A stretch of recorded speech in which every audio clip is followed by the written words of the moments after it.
Myanmar के राष्ट्रपति you tin चौ ने प्रधानमंत्री मोदी के साथ की द्विपक्षीय वार्ता। पारंपरिक औषधि, स्वास्थ्य, पुल निर्माण, सुरक्षा जैसे 4 अहम समझौतों पर हुए हस्ताक्षर। प्रधानमंत्री मोदी ने कहा कि आतंकवाद के खिलाफ लड़ाई में दोनों देश एकजुट। जम्मू कश्मीर के हालात का जायजा लेने के लिए केंद्रीय गृह मंत्री के नेतृत्व में सर्वदलीय प्रतिनिधिमंडल 4 सितंबर को करेगा घाटी का दौरा। पुलवामा और श्रीनगर के कुछ भागों को छोड़कर पूरी कश्मीर घाटी में कर्फ्यू में ढील। प्रधानमंत्री की शांति की अपील के बाद उठाया गया यह महत्वपूर्ण कदम। पठानकोट पर हमले को लेकर अमेरिका ने भारत को कुछ नए सबूत सौंपे हैं। अमेरिका ने एनआईए को बताया है कि हमले के मास्टरमाइंड जैश के आतंकवादियों के फेसबुक अकाउंट्स का आईपी एड्रेस और जैश के वित्तीय मामलों को देखने वाले संगठन अल रहमत ट्रस्ट की वेबसाइट का आईपी एड्रेस दोनों की लोकेशन पाकिस्तान है। बलूचिस्तान और पीओके के बाद अब पाकिस्तान के सिंध से उठी आज़ादी की मांग। मीरपुर शहर में आज़ादी के समर्थन में निकली प्रदर्शन रैलियां। बलोच कार्यकर्ताओं ने भी लंदन में निकाली पाकिस्तान विरोधी रैलियां।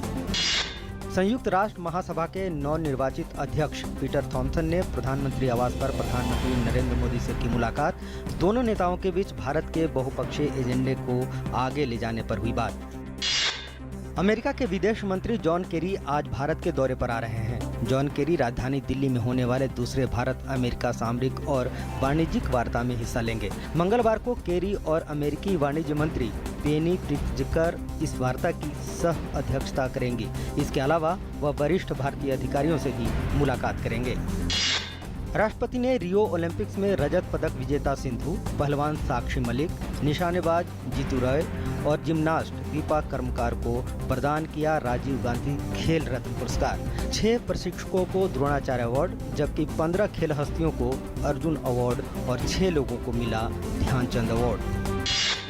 अमेरिका के 3 दिवसीय दौरे पर रक्षा मंत्री मनोहर पर्रिकर आज अपने अमेरिकी समकक्ष एस्टन कार्टर के साथ दोनों देशों के बीच रक्षा संबंधों पर द्विपक्षीय बातचीत करेंगे, जिसमें भारतीय सशस्त्र सेनाओं के लिए मानव रहित विमानों और जेट इंजन प्रौद्योगिकी जैसे मुद्दे भी शामिल हैं।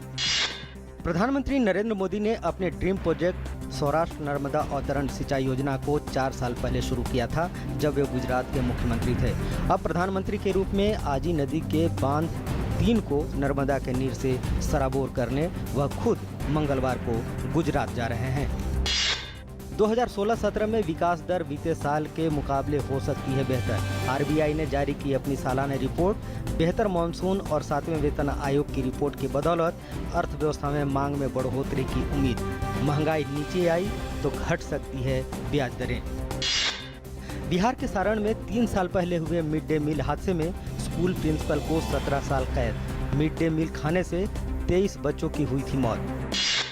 लोगों को सस्ती दरों पर दवाइयां मिले, इसके लिए केंद्र सरकार ने एक मोबाइल ऐप लॉन्च किया है। केंद्रीय मंत्री अनंत कुमार ने दिल्ली में फार्मा सही दाम नाम से ऐप लॉन्च किया, जिसके तहत किसी भी दवा के मूल्य की जानकारी लेने में आसानी होगी।